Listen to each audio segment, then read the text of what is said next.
Wai shin kun ji abin da Abubakar Sani ya faɗa, wannan tsohon mawaƙin nan na arewacin Najeriya? To gaskiya idan ba ku ji ba, ko in ce idan baka ji ba ko baki ji ba, yana da kyau ki saurara ki tsaya ki ji tun daga farko har zuwa ƙarshe. Sako ne ya ajiye wa shugabanninmu. Jama'a assalamu alaikum. Kamar yadda kuka sani, sunana Abubakar Sani, mawaƙi a masana'antar Kannywood, kuma ambasadon zaman lafiya, kuma ambasado wato na human rights, na kare haƙƙin ɗan adam, a wani tsagin na ɗan jarida. Ina so na yi kira ga shugabanni, wato musamman shugabanninmu na arewa, kamar 'yan majalisu na tarayya, sanatoci, gwamnoni, ciyamomi, kansiloli da dai makamantan ire-irensu. Kai je kama har kan shugaban ƙasa, tunda magana ake ta ƙasa, amma musamman yanki na arewa. Ko mun gano cewa ilimi, wato shugabanni suna yin wasa da shi don kada talaka ko majority su samu ilimi a Najeriya, wato su yi dogon tunani ko su yi hankali su gano cewa ana zaluntar su. Domin mai ilimi shi yake gano, wato ko shi yake amfani da iliminsa yana gano matsalolin da yake ciki. Amma idan kun bar mu da jahilci, ba za mu taɓa ganewa ba, ballantana mu ɗau mataki, tunda mafi yawanci shugabancin kamar zalunci ya fi yawa a cikinsa, sai illa nadiran daga ciki. Kun bar al'umma da fatara, da yunwa, da talauci. Kun bar al'umma babu wani abu, wato ko kuma da za su ji daɗi, musamman ɓangaren tsaro. Yanzu talaka ba ma waɗancan yake nema ba, a ya zai samu ingantaccen tsaro. An bar mutane cikin fitina da musiba, kuma har kuke tunanin wai za a samu good result daga kan wannan al'umma? Lala, wallahi ba zai yiwu ba. To, ku gano, duk mutumin da ya kiwata ɗan zaki ko ya kiwata kura, bai ba shi kulawa ko bai ba shi abinci ya ci ya ƙoshi ba, bai ba shi ilimi na sarrafa shi ba, to wallahi ƙarshe wannan dabbar da ya kiwata, wallahi ita ce ajalinsa. Ita ce ajalinsa. In kun kula, kamar shugabanni ko ma'aikatan gwamnati suna tafiya ne fa zuwa ritaya, wasu suna zuwa. Suna matsawa ne, wasu suna zuwa. Kun san dole da ɗan sanda, da soja, da immigration, da custom, da duk wasu ma'aikatu dole su tafi ritaya, kuma dole a samu replacement. Dole a samu waɗanda za su maye gurbin waɗannan da suka yi ritaya. Sai kuma kuka bar waɗannan mutane da za su maye gurbin waɗanda suka tafi cikin jahilci da yunwa da fatara. Ya za a yi kenan? Jahilan za ku ɗiba su replacement ɗinsu, su maye gurbinsu? Na yi imani soja shi ke ba ku tsaro, da shi kuke takama. Ɗan sanda shi yake ba ku tsaro, da shi kuke takama. DSS da su kuke takama. Da dukkan wani nau'in tsaro da su kuke takama, kuke jin daɗin ku, kuke yin abin da kuke. To ya za a yi kenan? Waɗannan jahilan su za ku ɗiba su ci gaba da, wato su ci gaba da tsare ku? Ka ɗau jahili aiki, ka ba shi bindiga, ka bar shi da yunwa, gashi bai san ƙwaƙwalwarsa ina ta nufa ba. Ya za a yi kenan? To na rantse da Allah, haɗarin da ke gabanmu kan wannan dashen da kuke yi, billahi lazi yanzu ba mai komai ba, ba ai komai ba wallahi.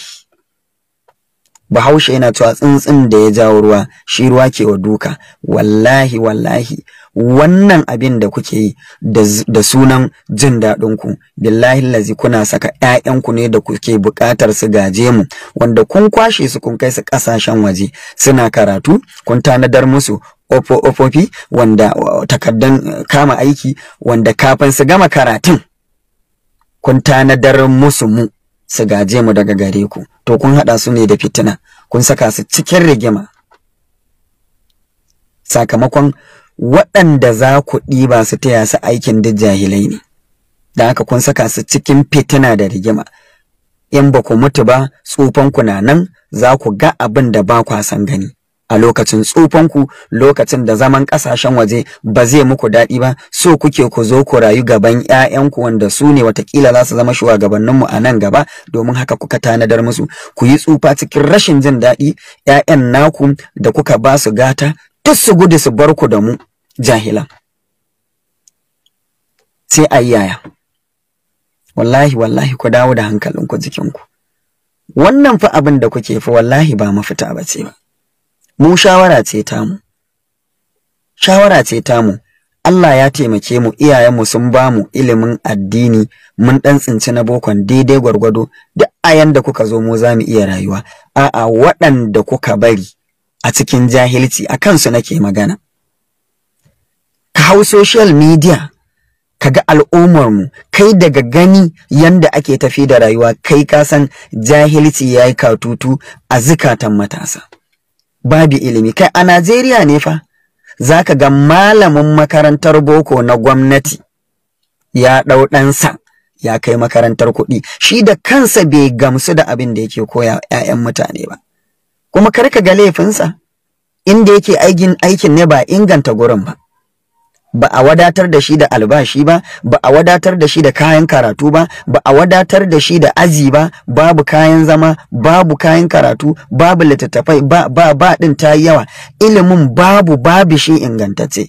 A kaso 100, kaso 85 'yan Najeriya ba sa samun ingantaccen ilimi, kaso 15 ne, su ma wannan 15 din su ne 'yan gata. Wannan gaskiya na faɗi, ina ba mu shawara ne domin zaman lafiya ya inganta, a daina wahalar da sojojinmu da jami'an tsaronmu, a daina wahalar da su, a daina saka su cikin wahala. A ba su ingantaccen kayan aiki, a kula da ƙasa. Duk wannan fitinar da kake gani wallahi ba da bindiga, ba sai da bindiga za a yi maganinta ba, adalci shi yake maganinta. Duk duniya daman hanyar samar da adalci hanyoyi ne guda biyu, ko aiwa mutumin da ba adali ba karfa ya yi adalci dole, ko shi kansa iji cewa kai abin nan da nake fa ba yi daidai ba adalci ba ne ba, ya kamata ne adalci. Waɗannan hanyoyin guda biyu su ne hanyar samar da adalci, sai dai mu yaudar kanmu. Su ne hanyar samar da adalci. To lalle ya kamata ku yi wa kanku faɗa. Ku yi wa kanku faɗa shugabanni, ku yi wa kanku faɗa. Da fulanin daji duk wata harkar shakiyanci sai a yi wa fulatani an mayar da abin raha da barkwanci, sai a ƙagama wa fulatani sai a kece da dariya. Yau ba fulatani shi ya zama yallaɓai. Zaka ji ana yallaɓai, to dan Allah ka yi haƙuri, yana kaza zaka kawo, yana to dan Allah yallaɓai a taimake ni, ko ba haka ake yi ba? Wanda da sai a zolaye shi a faɗi magana mu kece da dariya cikin ba'a. Yau ya zame mana fitina sakamakon an bar shi da jahilci, an mayar da shi burin wasa a baya. Lallai ya kamata mu da hankalin kanmu. Mi kishin yankinmu, mi kishin ƙasarmu, mi kishin al'ummarmu, mi kishin tunanin ƙwaƙwalwarmu domin mu shimfiɗa abin da ya kamata. Wannan shawara ce na bayar. A wasu rahotanni ma da nake ji an ce an samu matsala a jarrabawar bana, sannan shugaban wannan hukumar jarrabawar ya fito yana ba da haƙuri, amma a gyaran da aka zo an ce an waru wasu ɓangare a kudancin Najeriya, a nan za a gyara. Mu arewa ko oho, kuma muna da wakilci a majalisar jiha, muna da wakilci a majalisar tarayya, muna da wakilci a majalisar sanatoci. Amma har yanzu gum kake ji, kuma ana so abin ya tafi a haka. Don haka a magana ta na ce musamman 'yan arewacin Najeriya, idan kunne ya ji wallahi jiki ya tsira.